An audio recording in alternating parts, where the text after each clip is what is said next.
kalau negara ini mau maju ke depan, datanya harus terjaga. Iya. Nah kalau datanya kemudian bocor, bisa diecer di mana-mana, ya kesejahteraannya mau di mana? Iya. Saya rasa topiknya terlalu dalam dan terlalu teknis nanti. Iya. Nanti pada bubar semua.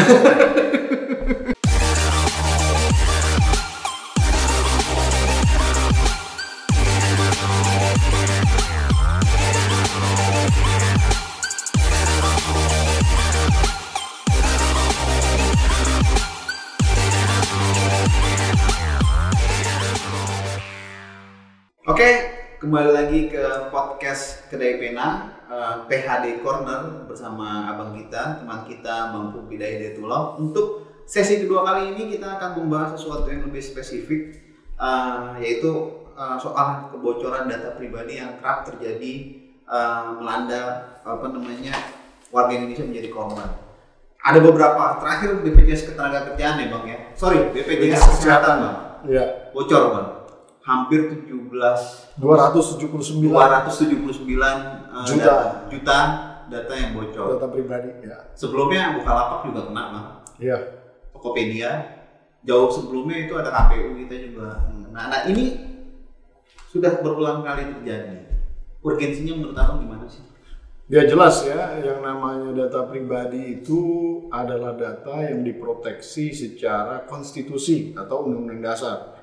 Artinya peretasan terhadap data pribadi ini bukan hanya ilegal, tapi juga inkonstitusional, ya. Sehingga ini bisa dianggap pelanggarannya itu levelnya nggak jauh beda sama makar, gitu, ya. Karena levelnya undang-undang dasar yang dilawan ini, kan? Nah, sehingga di dalam konteks kedepannya, ini kan rancangan undang-undang perlindungan data pribadi ini. Menurut informasi yang saya dapat sedang dibahas oleh pemerintah dan DPR dan menjadi inisiatif pemerintah, kabarnya seperti itu. Nah ini harus kuat dalam konteks struktur nanti lembaga yang mengawasinya harus seperti apa bentuknya. Saya nggak peduli sih mau itu independen ataupun itu bagian dari pemerintah. Buat saya yang paling penting bisa mengerjakan tujuannya, menjaga data tersebut. Karena memang mandatnya mandat dari pemerintah. Betul. Untuk menjaga gitu kan. Sehingga kalau menjadi bagian dari pemerintah pun masih relevan karena ini di Undang-Undang Dasar jelas. Melindungi segenap bangsa Indonesia. Seluruh Indonesia. Betul. Nah kalau datanya nggak bisa terlindungi, gimana melindungi kan gitu. Kenapa? Ya. Jadi nanti hukuman terhadap para pelanggar ini juga harus hukuman yang berat. Nggak bisa hukuman yang istilahnya abal-abal ataupun sembarangan gitu ya. Ya kalau cuma ganti rugi, itu mah nanti semua orang bisa memanfaatkan. Artinya nggak perlu ribet-ribet lagi gitu. Tinggal beli, tinggal istilahnya langgar aja, nanti tinggal bayar. Ada kekeluargaan. Nah, ini harus hukumannya berat. Ya. Saya nggak tahu seberat apa, silahkan dikaji tentunya. Pakar-pakar hukum nanti mungkin yang lebih relevan memberikan komentar terhadap. Tapi efek jerahnya harus dibuat ya, sehingga orang nggak main-main. Kenapa Snowden lari ke Rusia? Nah, karena Amerika pun tahu gitu, ini pelanggarannya udah berat sekali buat pemerintah Amerika, ya kan? Sehingga dia ngumpetnya di Rusia karena dia tahu cuma Rusia yang bisa melindungi dia kan gitu kira-kira. Kalau nggak dia mungkin udah meninggal, mungkin udah hilang atau gimana, saya nggak tahu lah. Tergantung di Amerika gimana nanti kebijakannya. Nih. Kenapa kita ngobrolin sama Bang Pung? Karena baru saja tadi siang itu Bang Pung diundang sama DPR emang ya. Jadi media center DPR. Media center untuk berbicara soal Tadi rancangan undang-undang perlindungan data pribadi tadi. Perlindungan data pribadi. Ya disenggol-senggol juga tentang kebocoran data dan lain-lain. Ya kalau saya ngelihatnya begini ya, kita ini kan masuk ke era digital. Kenapa sih kita masuk ke era digital? Ya pemikirannya supaya kita bisa mencapai satu persaingan yang lebih efektif dengan menggunakan pendekatan revolusi industri 4.0 kan kira-kira seperti itu. Kenapa kita masuk? Kenapa kita ikutan? supaya kita bisa bersaing dengan yang lain-lain kan gitu. Tujuannya apa? Supaya kalau kita kuat secara persaingan, kita akan sejahtera. Di dalam konteks era digital ada namanya digital welfare. Salah satunya itu adalah data. Kan katanya data is the new oil gitu kan. Jadi duitnya dari data gitu. Sehingga kalau negara ini mau maju ke depan, datanya harus terjaga. Nah kalau datanya kemudian bocor, bisa diecer di mana-mana, ya kesejahteraannya mau di mana? Sehingga saya tadi dorong bahwa RUU ini nggak boleh main-main. Hukumannya harus sekeras-kerasnya, sekuat-kuatnya. Lembaganya pun juga harus lembaga yang kuat. Kalau bisa seperti KPK gitu ya. Karena ya ke depan korupsi nggak ada apa-apanya nih dibanding persoalan ini. Persoalan dana ini akan menjadi dahsyat sekali besar. Kenapa? Kalau udah bocor, data itu mengerikan sekali. Ya. Jadi turunan kejahatan yang diakibatkan kebocoran data ini luar biasa, luas sekali. Yang paling bahaya apa, Bang? Mulai dari penipuan gitu ya, yang paling bawah ya. Sekarang kan banyak penipuan tuh kan, mengatasnamakan orang gitu doang, banyak sekali. Itu udah satu hal. Terus kemudian geser ke katakanlah pembunuhan. Pembunuhan. Loh sekarang data orang alamatnya tahu di mana, tungguin aja itu. Orang bisa tahu tinggal di mana. Jadi kalau misalnya kita nggak suka sama orang, kita tungguin aja. Nah, kalau kita mau membunuh dia, bocor ini tugasnya ledakin rumahnya gampang. Betul kan? Betul. Inilah sebenarnya data itu kenapa nggak boleh sembarangan beredar. Kalau data kesehatan ada, dapat misalnya di jalanan gitu kan, di pasar gelap. Misalnya hari ini kan punya katakanlah penyakit ataupun alergi terhadap sesuatu gitu. Saya kalau ngebunuh Ari nggak perlu pakai cyanida kayak Jessica ngebunuh Mirna gitu kan. Saya tinggal cari aja. Oh dia alergi terhadap katakanlah kacang gitu.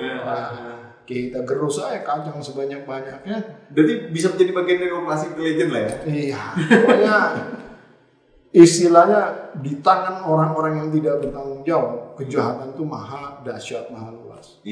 Tapi yang paling parah itu adalah pencurian identitas. Kenapa? Sekarang ada nama Ari Purwanto, ini nih mukanya kayak begini. Tapi ketika dicuri identitasnya, nanti besok Ari Purwanto yang ini udah nggak punya identitas lagi, mukanya bisa bule gitu Ari Purwanto. Pokoknya film-film Intel lah ya. Yang banyak sebenarnya ya kalau di film kadang-kadang didramatisir. Tapi kan kita nggak perlu ngelihat dramanya, kita berusaha untuk memitigasi risiko yang terjadi di depan kan gitu. Nah pernah kan ada orang teman mungkin kita juga ngalamin sendiri, WA kita dihack. Betul kan? Kan nggak enak ya.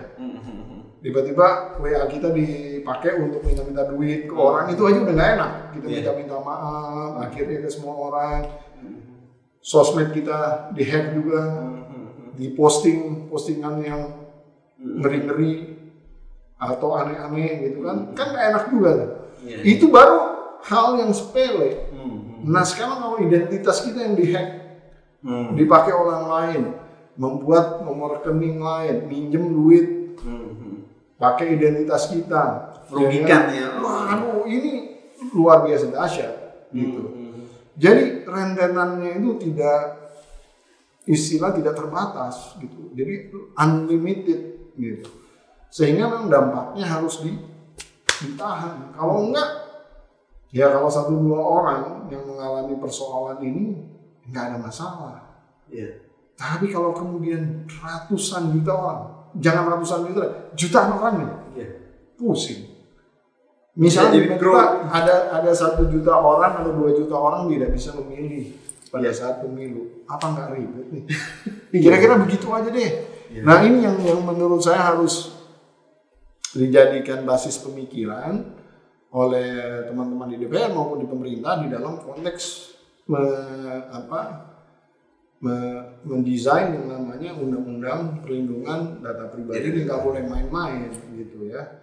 Dan ini kalau berpikirnya masih analog, artinya begini, banyak orang berpikiran digital itu ketika sudah pakai komputer, dia pikir ini semua sudah terjadi digitalisasi. Betul. Seperti misal BPJS Ketenagakerjaan. Ya. Nah, dulu kan banyak sekali bangga, wah kita sudah masuk era digital. Ya. Tapi verifikasi aja masih manual. Manual ya benar. Hanya cuman pakai Zoom atau pakai yang namanya video conference. Iya. Padahal validasi manual. Coba lihat ininya, dokumennya gitu kan. Itu dianggap udah digitalisasi kan rada-rada gitu kan. Bahkan kadang-kadang datanya itu difotokopi, Bang. Nah, maksud saya begini, kalau kita bicara digitalisasi, berpikirnya harus digital. Jadi dalam konteks perlindungan data pun berpikirnya harus digital. Jangan analog lagi gitu. Itu yang maksud saya. Nah, kalau pemahaman terhadap basis digital ini miskin, kita nggak akan pernah bisa nyampe. Dan akan ketinggalan terus ya. Bang, kembali ke soal perlindungan data pribadi tadi. Saya baca beberapa literasi, sebenarnya sudah ada peraturan yang mengatur hal itu, yaitu di peraturan Menteri Kominfo.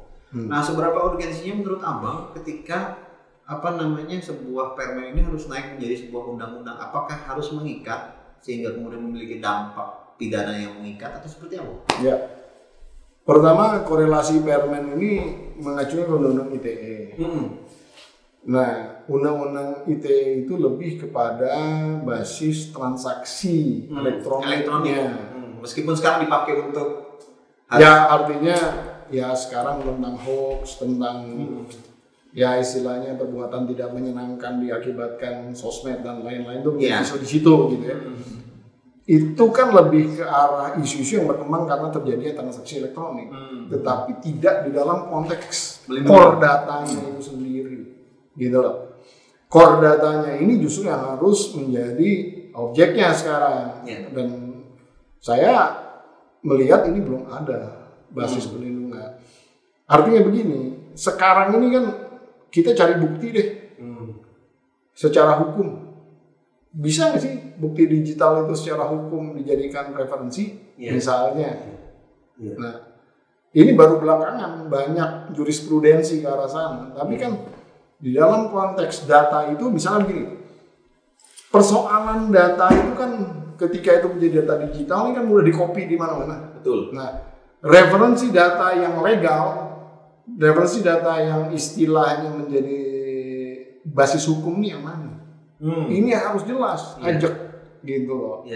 Nah, artinya kalau data-data yang lain menjadi data ilegal, itu harus jelas juga gitu bahwa itu ilegal. Jadi nggak gampang, cara berpikirnya itu nggak gampang.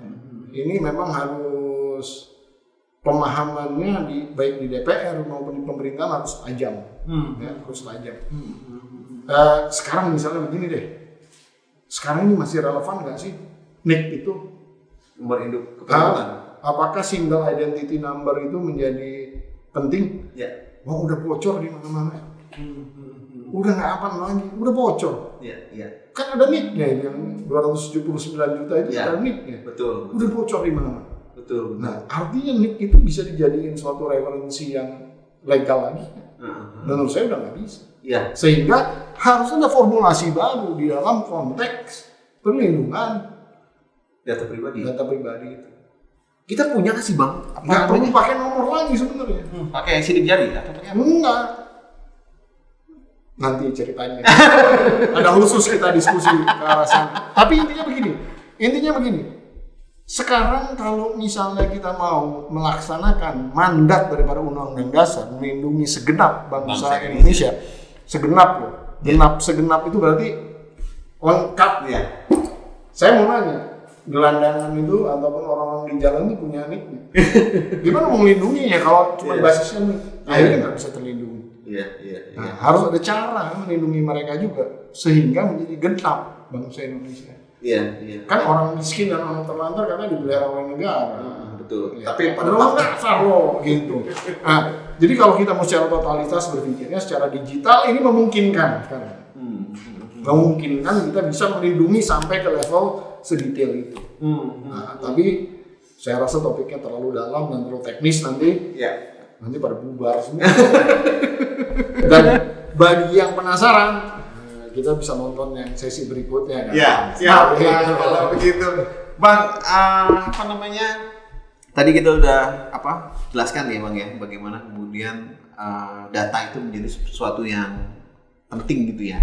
Nah, selanjutnya nih Bang, yang harus kita lakukan, apakah yang harus kita lakukan dengan data yang kita punya? Kita sempat singgung soal boom population.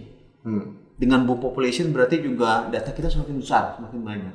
Apakah kita hanya selesai menjadi negara dengan menjadi negara yang hanya mengkonsumsi atau menjadi produsen atau seperti apa? Ini kaitannya dengan revolusi industri 4.0 yang kerap digembar-gemborkan pemerintah nih Bang.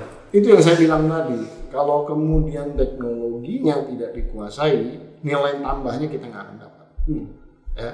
Kalau kita kemudian hanya menjadi tukang rakit, kalau kita hanya menjadi tukang buat, dan kita menjadi konsumen, tidak akan pernah kita mendapatkan nilai tambahnya. Ya, Samsung itu mungkin produksi HP itu satu HP cuma 1 juta perak, tapi karena brandnya, karena packagingnya, karena kemudian bagaimana dia memasarkannya, dia bisa jual dengan harga 20 juta. Betul. Gitu loh. Jadi nilai tambahnya gede, besar. Nah, sehingga kan keuntungannya ngeri. Ya kan? BlackBerry dulu ketika dipakai di Indonesia, jadi raja. Terus kemudian ketika turun nggak ada yang pakai lagi, hancur. Nah, gitu. Artinya apa?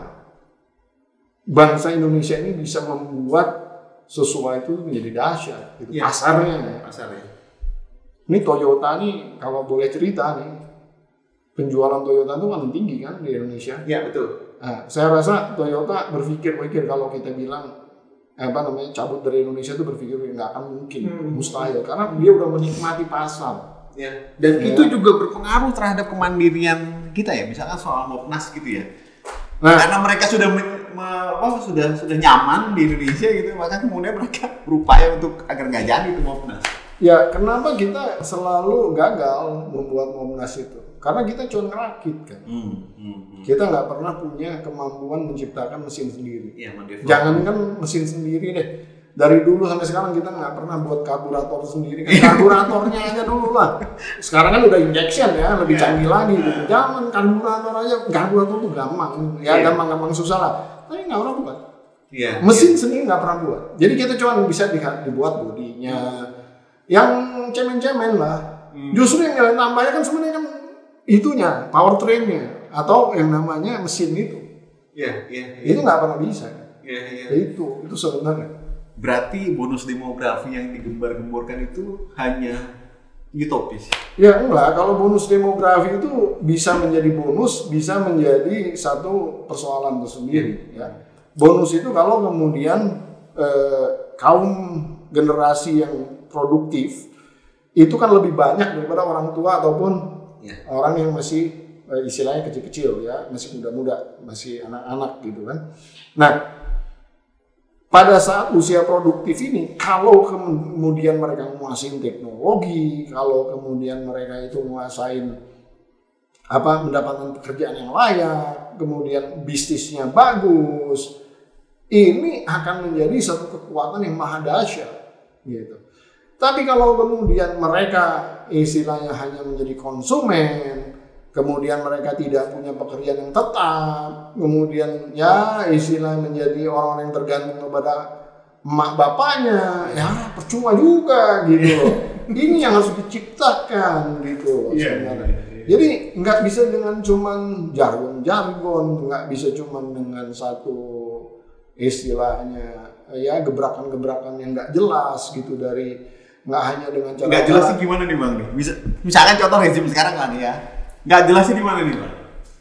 Wah lu mau pakai chip lu gimana? Berat banget. Enggak, tapi kita realistis aja. Ya sekarang ini kan saya nggak akan spesifik terhadap satu figur atau karakter tertentu ya.